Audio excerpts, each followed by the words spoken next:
হ্যাঁ বাবা। হ্যাঁ বাবু, কেমন আছিস? এই তো বাবা ভালো, তুমি ভালো আছো? শরীর ভালো, তবে তোকে খুব মনে পড়ছে। ঈদে কি বাড়ি আসবি না? ঈদে বাড়ি আসবো কিনা বলতে পারছি না বাবা। তোমার অ্যাকাউন্টে টাকা পাঠিয়ে দিয়েছি বাবা, আমার প্রমোশন হয়েছে, স্যালারিও বেড়েছে পুরো 1 লাখ। আলহামদুলিল্লাহ। বাবা তুমি তো বলেছিলে পিতৃদিন কখনো শোধ হয় না।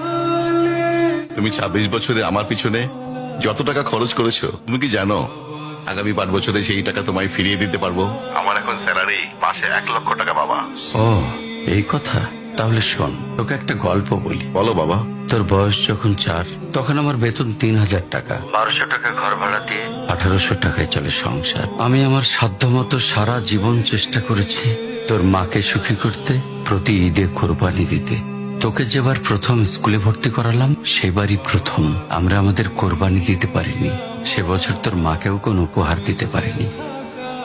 তুই যখন ভার্সিটিতে উঠলি, আমাদের অবস্থা তখন মোটামুটি ভালো, কিন্তু খুব কষ্ট হয়ে গিয়েছিল যখন আমার ট্রান্সফার হয়। রোজ রোজ বাসে চড়ে, পায়ে হেঁটে, ঘামে ভিজে খুব দুর্বিষহ লাগছিল। একদিন শোরুম থেকে একটা বাইক দেখে আসলাম। সে রাতে আমি স্বপ্নেও দেখেছিলাম আমি বাইকে চড়ে অফিসে যাচ্ছি। কিন্তু পরের দিন তুই বায়না ধরলি, জার্নি করতে তোর কষ্ট হয়। তোর কষ্টে আমারও কষ্ট হয় বাবা। আমি বাইকটা তোকে কিনে দিয়েছিলাম।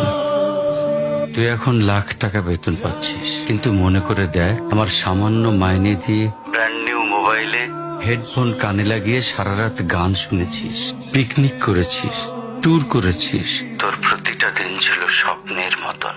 আর তোর টাকা নিয়ে আমি এখন হার্টের বাইপাস করাই, ডায়াবেটিক মাপাই। জানিস বাবা, আমার মাছ খাওয়া নিষেধ, মাংস খাওয়া নিষেধ। কি করে এত টাকা খরচ করি বল? তোর টাকা নিয়ে তাই আমি কল্পনার হাট বসাই। সেই হাটে আমি বাইক চালিয়ে সারা শহর ঘুরে বেড়াই, বন্ধুদের নিয়ে সিনেমা দেখতে যাই, তোর মার হাত ধরে চাঁদনি পশরের সেন্ট মার্টিনের বালুচরে হেঁটে বেড়াই। চুপ করো বাবা প্লিজ, আমি তোমার কাছে চলে আসবো। তোমার টাকা না, আমি তোমার ভালোবাসা তোমায় ফিরিয়ে দিব বাবা। বোকা ছেলে, বাবাদের ভালোবাসা কখনো ফিরিয়ে দেওয়া যায় না। তোকে একটা প্রশ্ন করি বাবা, ধর তুই, আমি আর তোর খোকা তিনজন এক নৌকায় বসে আছি। হঠাৎ নৌকাটা ডুবতে শুরু করলো। যে কোনো একজনকে তুই বাঁচাতে পারবি, কাকে বাঁচাবি? উত্তর দিতে হবে না। ছেলেরা বাবা হয়, বাবারা কখনো ছেলে হতে পারেনি। পৃথিবীতে সবচেয়ে ভারী জিনিস কি জানিস? পিতার কাঁধে পুত্রের লাশ। আমি শুধু জায়নামাজে বসে একটা জিনিস চাই, আমার কবরের ঘরটায় যেন আমি আমার ছেলের কাঁধে চলে যাই।